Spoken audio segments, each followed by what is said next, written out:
Sí puede recibir en la edición de la mañana del Comercio TV al ministro de Trabajo, Andrés Ish. Son las 7:19 de la mañana. Señor ministro, buenos días, fríos días realmente. ¿Cómo estamos? Buenos días, Roberto. Muchas gracias por la invitación. Faltaba más. Ministro, hablemos de algunos temas que competen y que están en la agenda de todos los ciudadanos. Es la primera vez que el salario básico unificado no tendrá variación en el país y mantienen los $400 y tampoco habrá cambios en lo que se refiere a los salarios sectoriales. Usted ha dicho que habrá compensaciones, ahí queremos una explicación de esto y también cómo se hizo este cálculo para no subir el básico que la ciudadanía estaba esperando. Gracias, Roberto. La fórmula o el procedimiento para la variación del salario está establecido desde hace muchos años en el Código del Trabajo. Lo que nos dice el Código es que si no existe un acuerdo entre trabajadores y empleadores, que se da dentro de las discusiones del Consejo de Salario, y lamentablemente no se llegó a un acuerdo entre ambos sectores, lo que se tiene que hacer es aplicar la variación de la inflación para el próximo año, la inflación proyectada. La crisis económica, producto de la crisis sanitaria, tanto la inflación de este año como la inflación del próximo año son negativas. Por lo tanto, legalmente no había forma de subir. ¿Qué es lo que hemos hecho, por lo tanto? Hemos buscado un mecanismo de compensación para que aquellas personas que ganan el salario básico tengan un bono, tengan una compensación que se pagará a comienzos del 2021, equivalente a lo que hubiera implicado una subida moderada del salario. Y al mismo tiempo vamos a dar una compensación a aquellos ecuatorianos que tuvieron un contrato de trabajo, que estaban afiliados a la Seguridad Social, que perdieron ese trabajo durante la pandemia y que no lo han recuperado. Ese bono será de $100 para los trabajadores que perdieron sus puestos de trabajo y de $60 para los que ganan el básico. Lo que se quiere es dar un alivio, sabemos que es un alivio pequeño, pero es un alivio a las familias y además que se puedan generar las condiciones para nuevas oportunidades de trabajo para aquellos que están desempleados y un crecimiento que permita la mejora de condiciones para el resto del país. Ministro Ish, una consulta ahí en alcance. ¿Esto será recibido una sola vez? Una sola vez, es correcto, una sola vez a comienzos del 2021. Se lo dará todo acumulado, no se dará esta bonificación dividida en varios meses, sino en un solo mes. Y decía Roberto que es importante que contextualicemos también en qué situación están los ecuatorianos. Okay. Tenemos un 4.8% de los ecuatorianos ganando el básico. Son personas que están en una situación compleja porque sabemos que están en el límite inferior de los ingresos. Tenemos un 44% de ecuatorianos que ganan más que el básico, que no se benefician de un incremento en ninguno de los casos, en ningún año. Pero tenemos un segmento que es aún más vulnerable y que hay que ponerle muchísima atención. Y es que hay un 43% de ecuatorianos que gana menos que el básico. Y esos ecuatorianos ganan menos que el básico sobre todo porque están en la informalidad. Y por lo tanto, al estar en la informalidad, su situación y sus condiciones están mucho más deterioradas.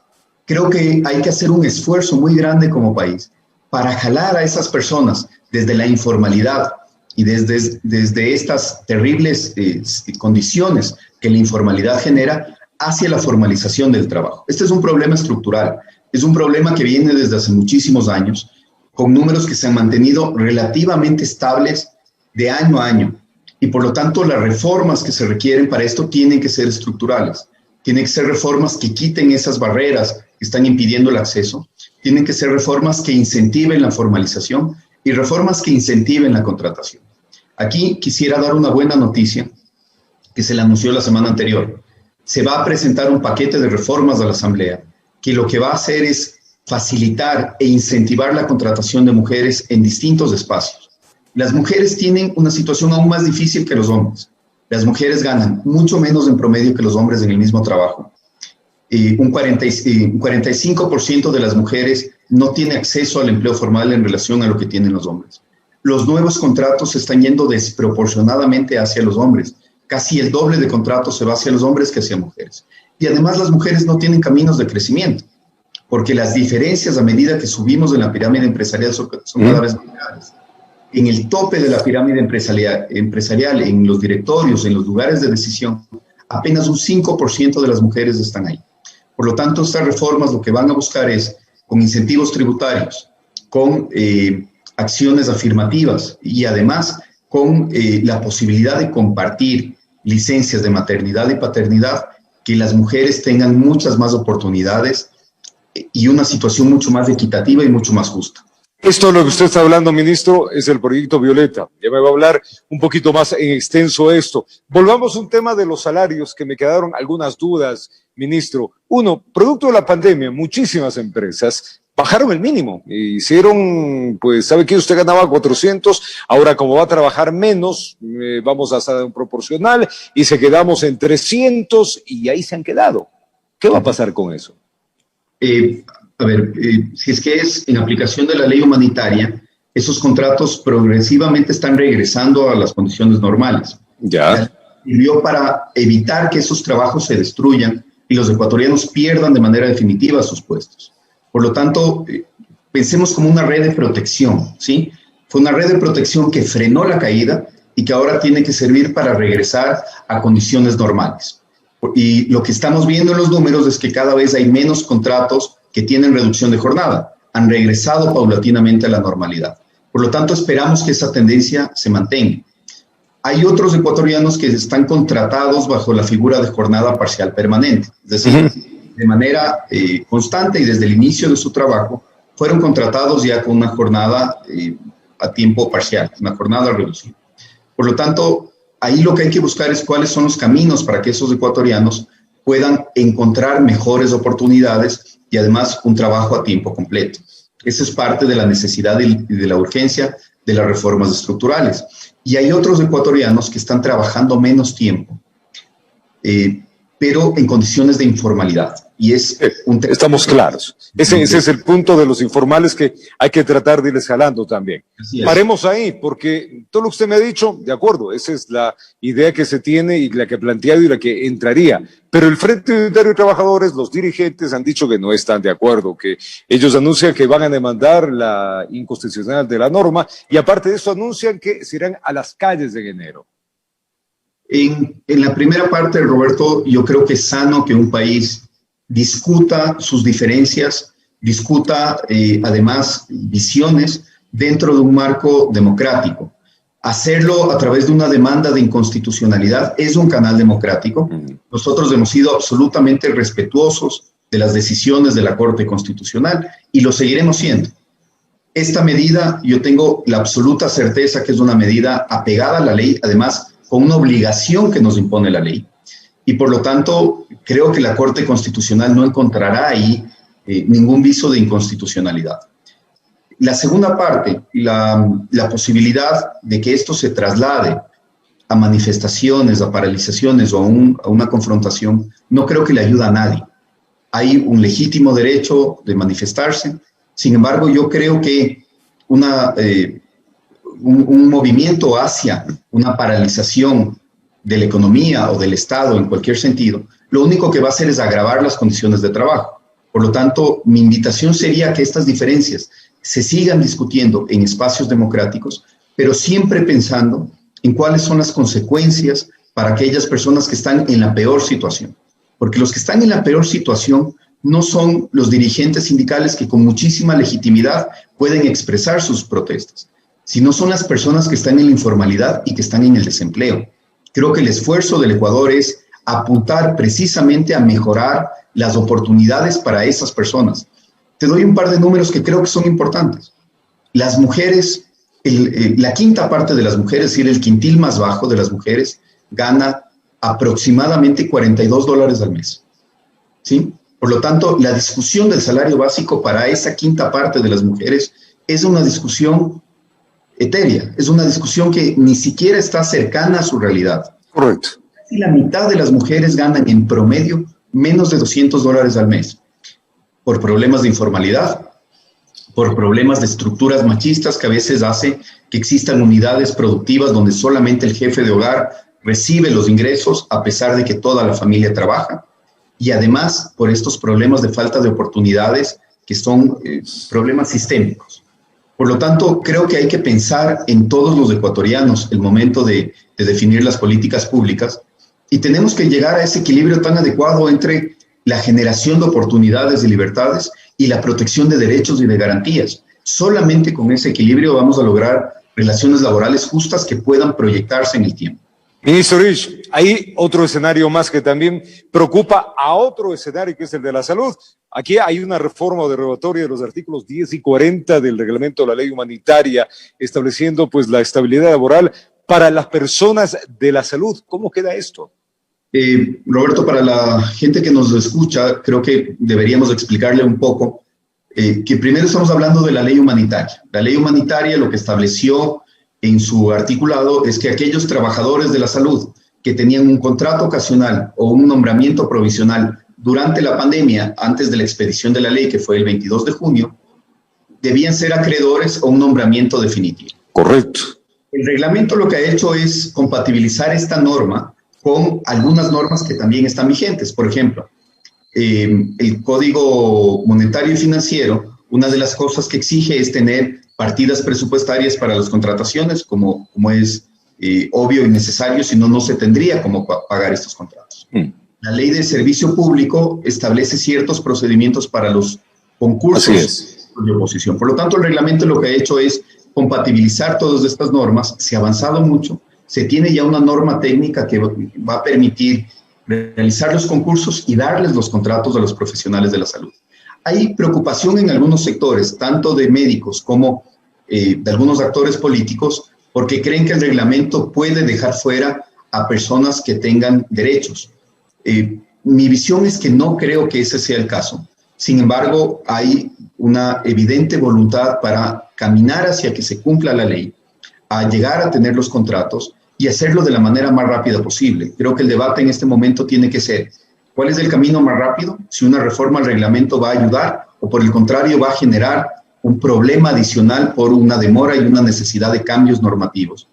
Y en segundo lugar, identificar adecuadamente a todos los ecuatorianos que tienen el derecho a ese contrato definitivo, que no se queden fuera los que tienen derecho y que tampoco se beneficien indebidamente los que no tienen.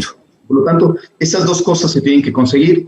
Ha habido varios diálogos con la Asamblea, con los sectores de salud, y en este momento, al menos desde el Ministerio del Trabajo, estamos ya listos para recibir los pedidos de concurso, habilitar inmediatamente los tribunales y comenzar a dar los nombramientos a las personas que se Ministro, usted ha dicho que tenemos que caminar hacia una reforma integral del Código de Trabajo. ¿Qué reformas usted plantea? Tres ejes importantes, Roberto. El primero es cómo mejoramos los sistemas de protección y las garantías.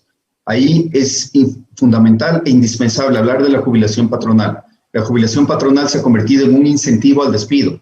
El trabajador mejor preparado, el que ha sido más responsable, el que tiene 19 años en la empresa, termina siendo despedido porque la jubilación patronal termina siendo viejo, ministro. De pagar. Por lo tanto, necesitamos un sistema paralelo que dé alternativas que les permita a los trabajadores acumular esa jubilación independientemente de con qué patrono están y que cuando llegue la edad de jubilarse lo hagan con tranquilidad y además con un incentivo para que las relaciones de las empresas sean largas. Tenemos que mejorar también los incentivos y el acceso de los ecuatorianos a la seguridad social. Es sumamente importante que los ecuatorianos tengan esta red de protección. Es importante que la seguridad social esté lo más fondeada posible, que sea sostenible en el largo tiempo y que se manejen los fondos de una manera transparente. En segundo lugar, un eje de generación de oportunidades. ¿Cómo vamos a hacer para que los ecuatorianos tengan más facilidad para conseguir trabajo y trabajos mejor pagados? Las modalidades laborales ahí son fundamentales. ¿Cuáles funcionan? ¿Cuáles tienen que ser incorporadas de manera permanente en la legislación? Y un tercer eje que tiene que ver con la generación de capacidades. ¿Cómo vamos a estar listos para adaptarnos al mundo del mañana? ¿Cómo vamos a estar listos para generar nuevos trabajos y para que esos trabajos sean ocupados por la mayor cantidad de ecuatorianos? Por lo tanto, ahí temas como la educación dual es importantísimo. ¿Cómo combinamos ese desarrollo de habilidades con la formación académica y cómo logramos que las carreras técnicas tengan un alcance mayor a un mayor número de ecuatorianos? Esos son los tres ejes que nos hemos planteado. En Juntos por el Trabajo se ha avanzado ya muchísimo en las propuestas de los ciudadanos. En este momento se están sistematizando las propuestas y creemos que en pocas semanas, en este mismo mes de diciembre, tendremos ya estructuradas las propuestas salidas de la ciudadanía que esperamos que tengan no solamente legitimidad, por su origen, por ser propuestas ciudadanas, sino también viabilidad política y la sensibilidad en la Asamblea Nacional para que cuando lleguen se las trate adecuadamente, se las debata y se aprueben lo más rápidamente posible. Rápidamente, ministro, el proyecto Violeta, el que hablamos hace un momento, ¿qué alcances tiene esto? Varias cosas. La primera es permitir el acceso de más mujeres al mercado formal de trabajo. ¿Cómo vamos a hacer esto? Sobre todo con incentivos tributarios. Tiene que ser un buen negocio contratar mujeres porque es no solamente un tema de justicia, es un tema también del futuro del país. Mientras más mujeres existan trabajando, mientras más mujeres tengan las mismas oportunidades y condiciones que los hombres, más rápidamente va a crecer el país, más rápidamente crecen las empresas. Eso lo demuestran todos los estudios serios que se han hecho al respecto. En segundo lugar, ¿cómo logramos que las mujeres accedan a puestos más altos de trabajo? El mismo incentivo tributario va a servir para que se contraten más mujeres y además se escoja pagar mejor a las mujeres porque se va a beneficiar tanto la trabajadora como la empresa. Vamos a compartir los permisos de maternidad y las licencias de lactancia entre la pareja de acuerdo a cómo la pareja lo escoja. Eso lo que va a hacer es romper este prejuicio de que las mujeres en edad de ser madres son un problema. Es todo lo contrario. Mientras más mujeres tengamos ahí, mejores decisiones se van a tomar y además más rápidamente van a crecer todos. Por lo tanto, este prejuicio absurdo tiene que cumplirse y esta va a ser una norma que ayude mucho. Combatir la discriminación, asegurar además condiciones mucho más objetivas y técnicas para la contratación del personal a todo nivel. Y una cosa que nos parece importante, impulsar que la educación dual sea un incentivo para la contratación de mujeres en ciertas ramas que en este momento tienen niveles bajísimos de contratación. Las carreras relacionadas con la ingeniería, por ejemplo, ingeniería automotriz y otras, tienen un porcentaje de participación de mujeres mínimo, en algunos casos del 3% en relación al 97% de contratos que van para hombres. En la construcción pasa lo mismo, en algunas actividades inmobiliarias, en la agricultura. Por lo tanto, esa educación dual lo que va a permitir es que las mujeres se contacten mucho más rápido con las empresas, que puedan evidenciar su capacidad y por lo tanto que esa relación continúe en el largo plazo. Formación, generación de capacidades y al mismo tiempo vinculación laboral. Ministro, agradecerle muchísimo por tan amplia información que hemos compartido hoy día con los ecuatorianos. Andrés Isch, ministro de Trabajo, un buen día, señor ministro. Muchas gracias, Roberto. Un buen día para todos. Placer igualmente. Tiempo de una pausa. Nosotros ya venimos con más.